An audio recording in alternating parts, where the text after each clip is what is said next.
welcome to Marriage Monday, where each week I share a little tidbit that hopefully improves our relationships.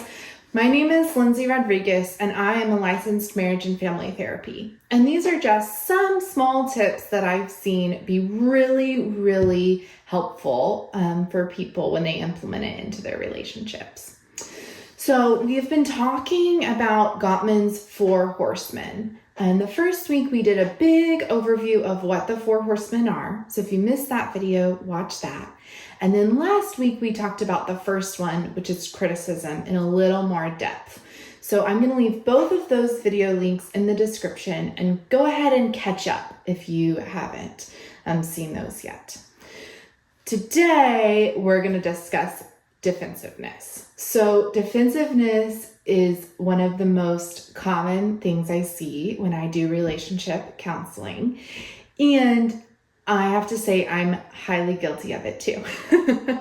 But defensiveness looks like when we meet a complaint or a criticism by defending ourselves, right? And so we are putting up a wall to protect ourselves from being vulnerable or taking the heat or saying, I'm sorry, right? We're putting up a wall. And a lot of times defensiveness is formed as a response of criticism.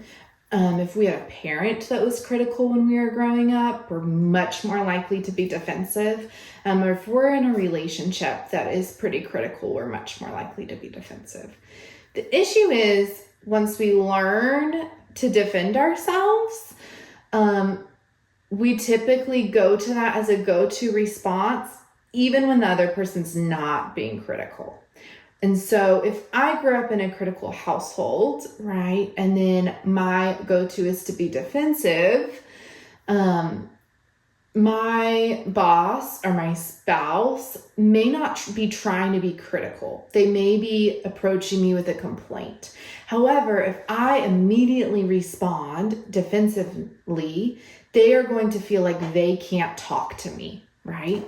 She doesn't hear me. She doesn't care.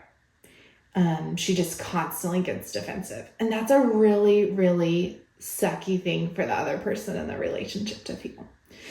So here's what defensiveness looks like. Defensiveness looks like if you find yourself coming back with an excuse, coming back and saying, didn't do that, right? Just denying it.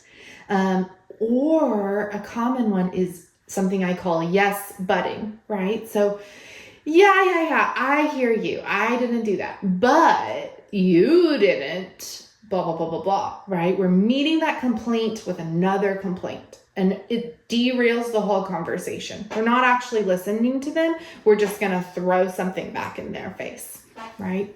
So those are all signs of defensiveness. Let me give you an example. I'm going to give you an example of the person not being critical. So my spouse walks in and he says, hey, Lindsay, did you remember to pay our car bill, right? Did you remember to pay our car payment? He's not meaning to be critical by asking that question. He legitimately needs to know if I paid our car payment or not, right? But I am so fast to be defensive and to protect myself. I say, do you think I had time to pay the car payment today? I did the dishes, I worked, I did the laundry, I had to pick up the kids, I had to, deal with your mom. When would I have had time to do the car payment, to pay the car payment, right? I'm automatically meeting him with defensiveness instead of saying, oh my goodness, the day got away with me. I did so many things. I didn't have time. Do you still want me to pay it or do you want to do it tomorrow? Right? That kind of thing. So we need to be careful about being defensive. And it doesn't have to look like we're flying off the handle every time. Sometimes it could be that we are just simply saying, no, I didn't have time to pay the car payment, but did you? right? Remember to do what I asked you, or remember to do X, Y, and Z. That's also defensiveness, even if we mean it in a calmer tone. So be wary of that. Some things that you can do to avoid being defensive is to practice active listening, which looks like when my husband says, hey, did you have time to pay the car payment today?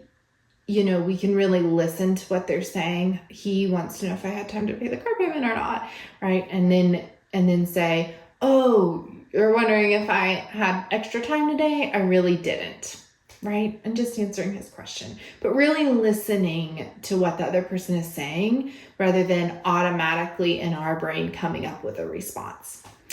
If you don't want to miss next week's video, subscribe down here so you can never miss a Marriage Monday.